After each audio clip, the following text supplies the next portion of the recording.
ዛሬ አንድ ሚስጥር ልነግራችሁ ነው። በርካታ ሰዎች ከድሬዳዋ የተለያዩ እቃዎችን ይዘው ይመጣሉ። ይዘው የሚመጡበትን መንገድ ደግሞ አይናገሩም፣ ሚስጥር ነው። ከድሬዳዋ ድረስ እቃዎችን ይዘው እየመጡ ይነግዳሉ። በስንት ገዝተው በስንት ይሸጡታል፣ ምን እቃ ከድሬዳዋ ይመጣል የሚሉትን በርካታ ሰዎች ድብቅ አድርገውታል። እኔ ዛሬ ይፋ ላወጣው ነው።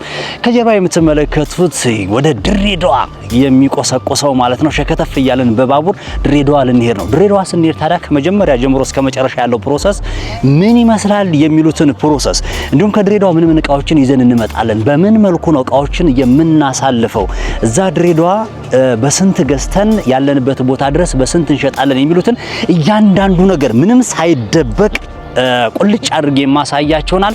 በቀጥታ ባቡሩ እየጠበቀኝ ነው። ወደ ባቡሩ እናምራ። ስንት ሰዓት እንነሳለን፣ ትኬት እንዴት እንቆርጣለን፣ ባቡሩ ላይ ያለው የሂደት ምን ይመስላል የሚለውን የማስመለከታችሁናል። እስከ መጨረሻው ድረስ ከተከታተላችሁ ደስ የሚል ጊዜ ታሳልፋላችሁ። ወደ ድሬ አቦ ይመቻችሁ።